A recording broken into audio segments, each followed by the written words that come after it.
Buenos días, muchas gracias. Un agradecimiento especial al congresista Manuel Banner y la felicitación por esta iniciativa que siempre es importante. ¿Por qué? ¿Por qué es importante? Nosotros somos un país que vive principalmente de la explotación de sus recursos naturales.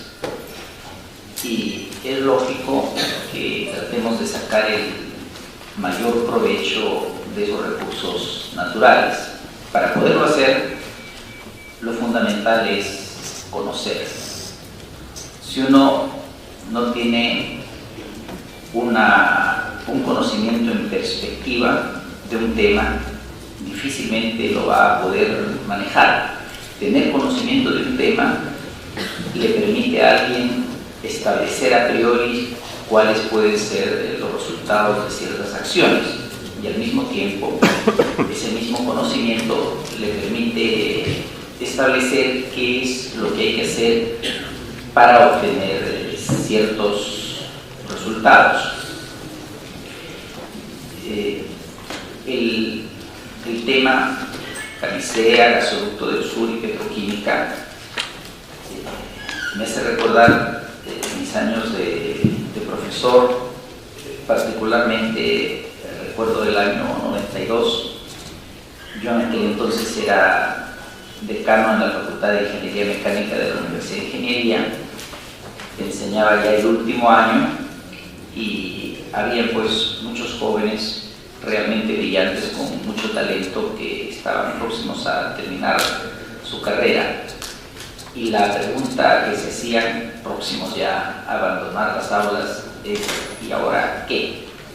Y una frase que se me quedó grabada, una frase corriente en la época, es a patear latas, ¿no? Es decir, a nada que hacer, país con desesperanza, país con pocas posibilidades. Han pasado muchos años. Hace unas semanas en el propio Colegio de Ingenieros, el decano de la Facultad de Ingeniería Civil hacía un análisis de las estadísticas que llevan y decía que hace 2 años un porcentaje bien alto de los que salían ya tenían empleos, y ahora, en el año pasado, las personas antes de salir ya tenían empleo casi en su totalidad. Es decir, es una forma más de ver bajo distintos ángulos cómo el país tuvo un verdadero progreso económico. Ese progreso económico está vinculado a la inversión.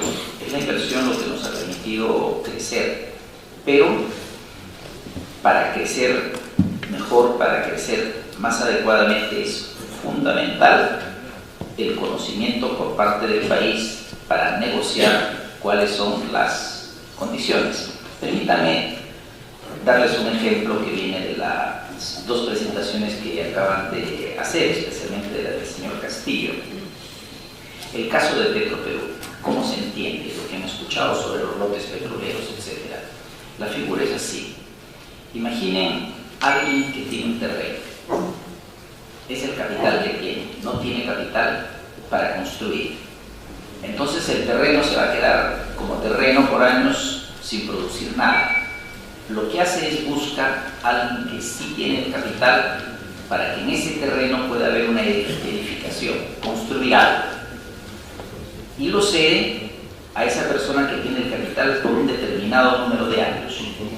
Entonces la persona que tiene el capital va a construir en ese terreno, va a explotar esa edificación, y después de un cierto número de años el terreno vuelve con una edificación a su propietario original. Esa es más o menos la figura del Perú en los años que se hicieron estas cesiones de los lotes que eran de Petroperú, efectivamente, que se dieron al capital privado. Entonces, esos contratos se establecieron sobre la base de que recibían lotes en explotación, no iban a explorar, iban a extraer petróleo, tenían que poner dinero para poder mantener los rangos de producción o ampliarlos. Las curvas las hemos visto hace un momento, y iban a pagar una regalía, pagaban además los impuestos. El petróleo es un emprendimiento muy rentable, pero al final de un periodo, las inversiones más lo que quedaba bajo tierra regresaban al concesionario. En el ejemplo que les di, al dueño del terreno. Es absurdo que el Congreso de la República, que a alguien en el Congreso de la República se le ocurra extender ese periodo gratuitamente. O sea, no alcanzo a imaginarme cómo en un país que se administran recursos públicos se puede hacer una iniciativa de esa naturaleza. Imaginen a aquel que fue dueño del terreno. ¿Por qué lo cedió a otro? Lo cedió porque él no tenía el capital. Entonces el trato es, él aportaba su terreno, el otro aportaba el capital. Primero el que aportaba el capital construía, edificaba, explotaba, y después de un determinado tiempo, tratos son tratos, regresaba, y el primero es el que podía continuar la explotación. Entonces, ¿cuál sería el sentido lógico de que alguien, un propietario en esas condiciones, deje su propiedad por N años más? No tendría un sentido lógico. Entonces, la comprensión de los temas es fundamental. Pero si el tema se escucha como si fuera sánscrito o como si fuera chino y no se entiende, la población permanece realmente insensible, algo que no comprende, algo que no puede entender. En cuanto a política energética, hemos escuchado el tema que creo que es muy importante, el tema de soberanía energética. Si les hago un recuento de cuándo vienen estos pensamientos, en el Perú son bastante antiguos. Yo los escuché por primera vez en mi vida cuando era estudiante en la Universidad de Ingeniería. Ya en esos años, les hablo de los años 60, la mitad de los 60 más o menos, se tocaba con preocupación el tema del petróleo y el tema de la energía. Y el diagnóstico que se tenía del Perú era que dependía de dos fuentes de energía. Una era la hidroenergía para electricidad y la otra era el petróleo para todo lo demás.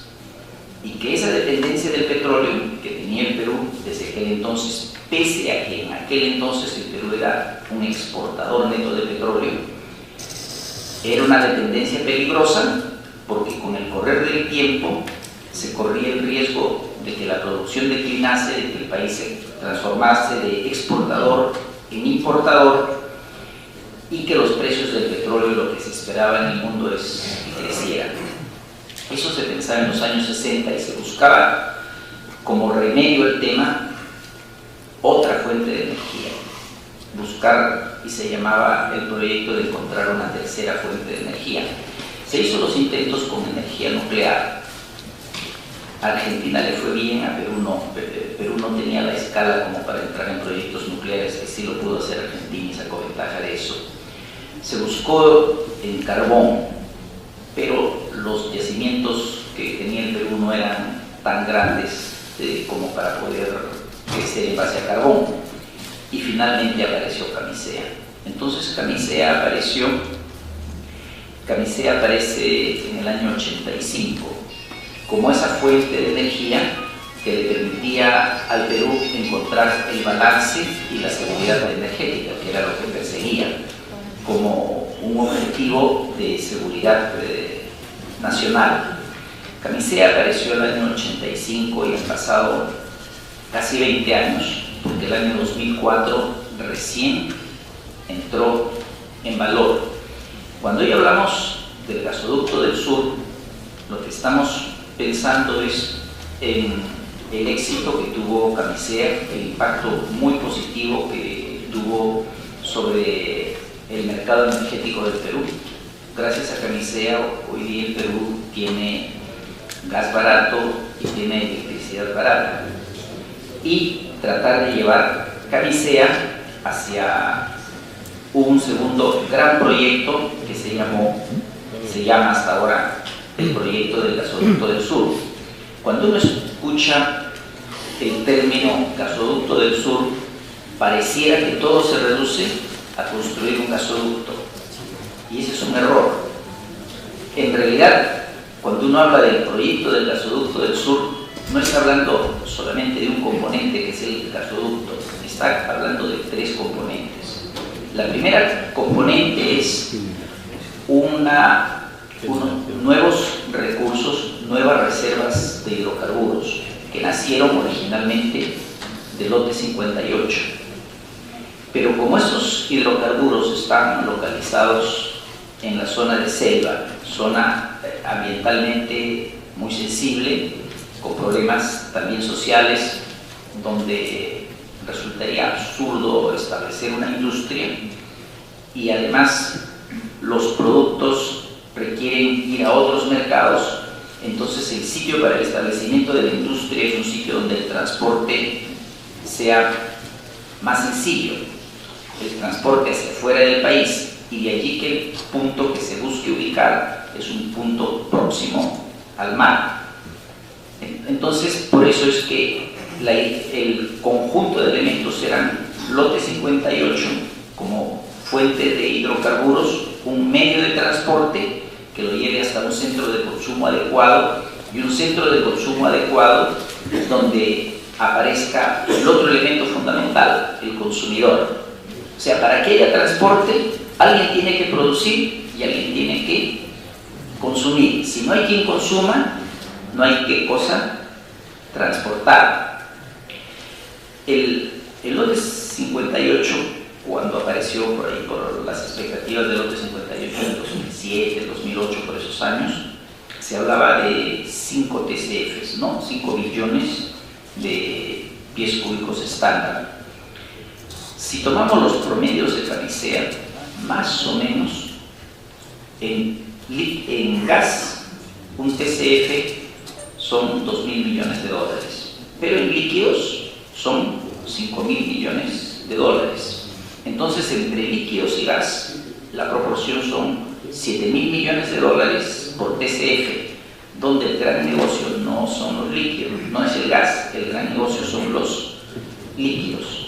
Y si había una expectativa de encontrar 5 TCFs adicionales por 7.000, eso daba 35.000 millones de dólares como valor de venta localizado en la zona de la Amazonía.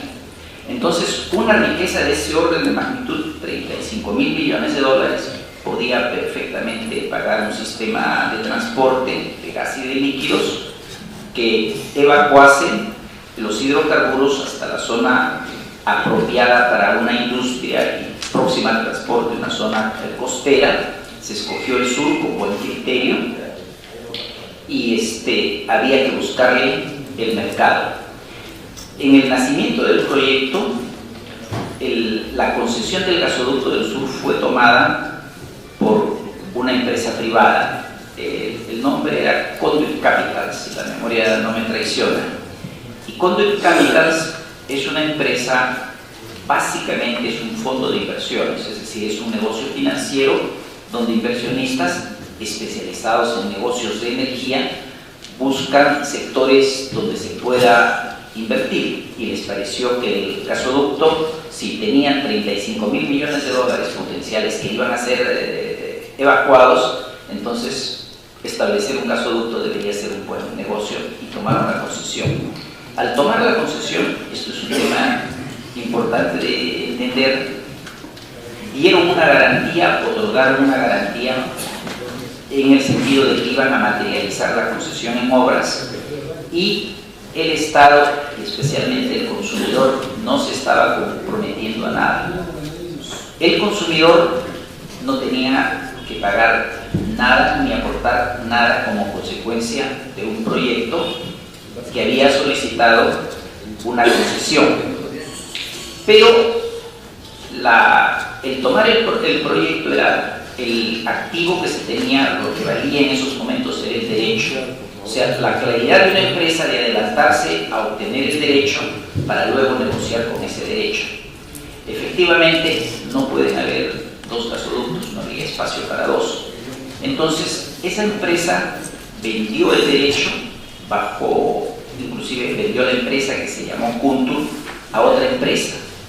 Esa empresa es la que realmente desarrolló el proyecto y encontró que el proyecto original no caminaba porque el gasoducto era pequeño, porque se habían olvidado del transporte de los líquidos, que era el poliducto, y porque al buscar los mercados que iban a consumir ese gas, el mercado eléctrico por sí solo no alcanzaba. Y los otros mercados son comparativamente pequeños. Es importante el mercado de transporte, es importante socialmente, es importante el consumo residencial, pero no tiene los volúmenes de consumo que se necesitan para justificar el gasoducto. Es así como aparece la petroquímica, y dentro de la petroquímica algo que es bastante importante y que es realmente el proyecto líder de esto que se iba a hacer, que es la petroquímica del etano. La petroquímica del etano se basa en que el gas de camisea, el gas de los lotes que están, lo que se llama el gran camisea, los dos que están en explotación y los otros dos donde se espera tener reservas importantes, tiene un alto contenido de etano. Eso es un privilegio.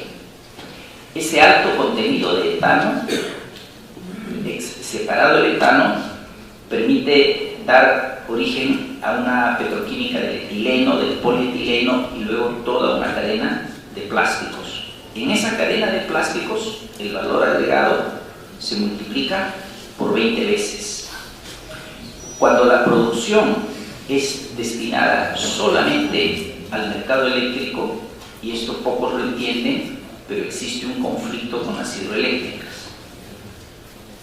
Las hidroeléctricas no producen todo el año.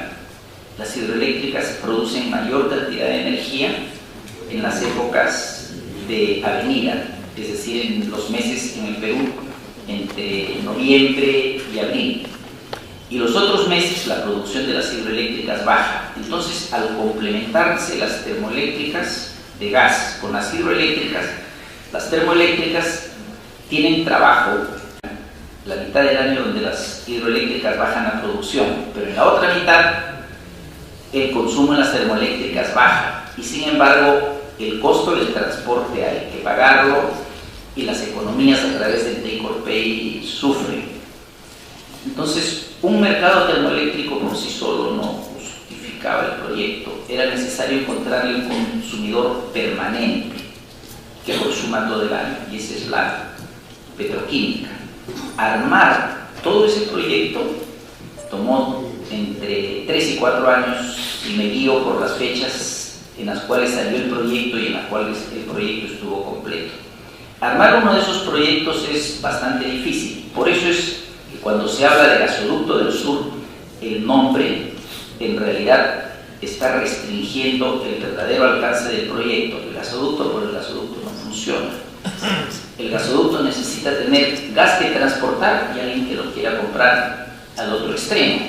Entonces, armar el proyecto era buscar el comprador, buscar el vendedor de gas, ponerse de acuerdo sobre las cantidades a ser transportadas, ponerse de acuerdo sobre los precios a los cuales se podían hacer las transacciones, luego establecer una ruta que permitiera trazar el gasoducto, construirlo, obtener los derechos en la zona. Eso es bastante dificultoso, toma bastante tiempo.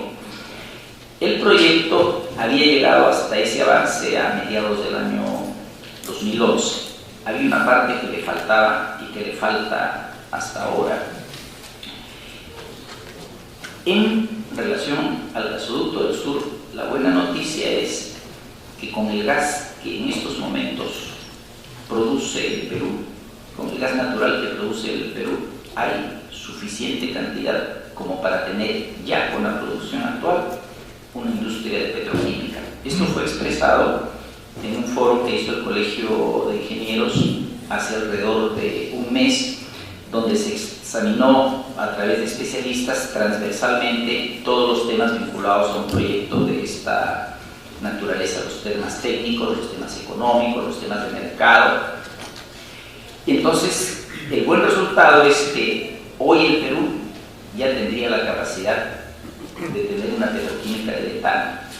que pese al shale gas en los Estados Unidos, el shale gas por su abundancia y por su precio barato pone en riesgo la petroquímica en el Perú. Pese a todo eso, entre el Perú y los mercados de los países vecinos podrían consumir todos los productos que saldrían de esa petroquímica y todavía podrían competir con gas que viniese de Norteamérica. Eso es también un segundo tema positivo. La mala noticia es que los derechos para usar el etano no existen y no va a haber proyecto mientras no se resuelva el tema de los derechos del etano, es decir, mientras no haya de por medio un contrato que permita cantidades, precios y condiciones definidas en las cuales el etano que se produce en Camisea actualmente pasaría para poder ser utilizado en la petroquímica del sur. Sobre la cantidad de etano que existe actualmente, sobre eso se agregaría la explotación que se podría hacer de los lotes 57 y 58.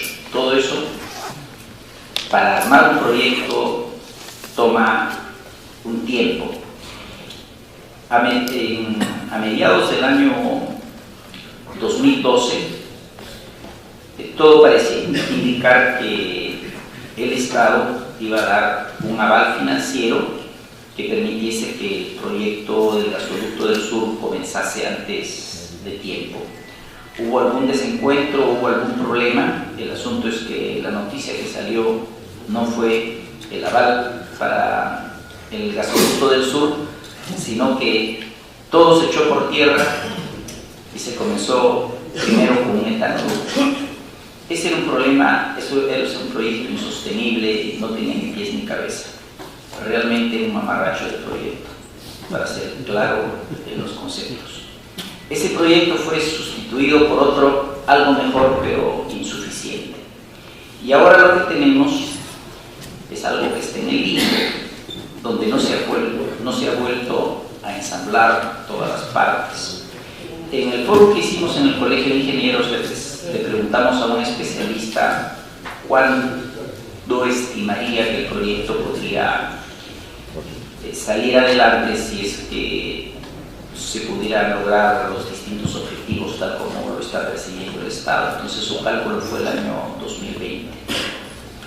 2020 ya es un poco tarde, pero en realidad la cantidad de actividades que tienen, o sea, el tener que repetir lo que se hace antes es realmente una pérdida de tiempo innecesaria y con distintos tipos de problemas, y al Perú lo van dejando en una situación difícil. ¿En qué sentido?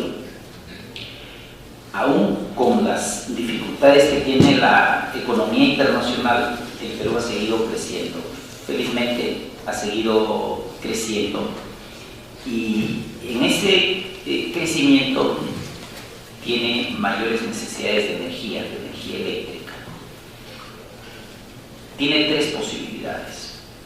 Una es hidroeléctricas, la otra es gas natural y la tercera es diésel. Una hidroeléctrica, para darnos una idea, es una solución que cuesta por ahí $60 el megawatt hora. Gas natural es una solución que cuesta $40 el megawatt hora. Y diésel es una solución que cuesta entre $200 y $300 el megawatt hora. Ideal sería poder ir con las hidroeléctricas. Las hidroeléctricas requieren tiempo. ¿Por qué requieren tiempo? Por dos razones. La primera, nosotros sabemos que tenemos caídas de agua y tenemos caudales, pero eso no alcanza. Para hacer un proyecto serio se necesita toda una investigación básica, características de terrenos, de suelos, hidrología, geología,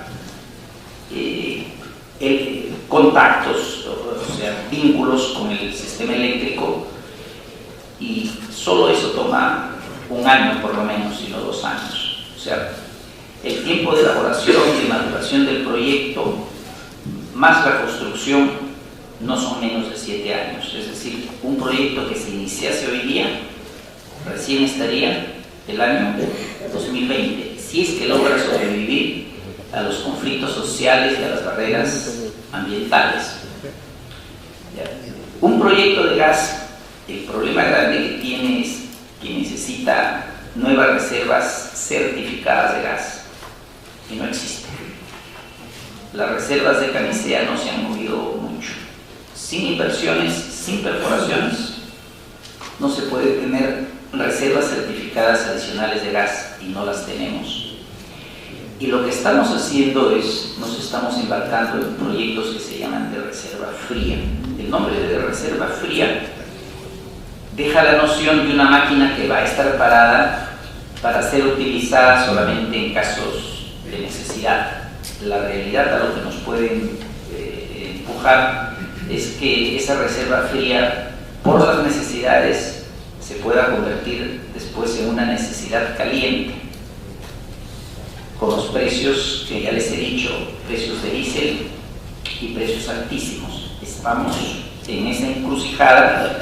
No va a pasar mañana, no, van a pasar algunos años, pero los plazos de respuesta que se requieren para todo esto son plazos grandes.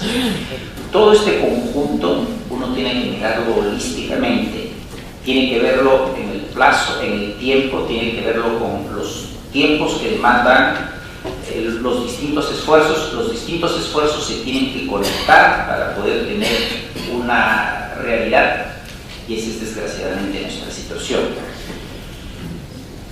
Un último comentario. Cuando veníamos ahora hacia acá, conversábamos con alguien y escuchábamos una noticia vinculada al interés que tiene, por ejemplo, Colombia y Chile de vender energía hidroeléctrica producida en Colombia hacia Chile. Chile es conocido que tiene problemas de energía, de carencia de energía.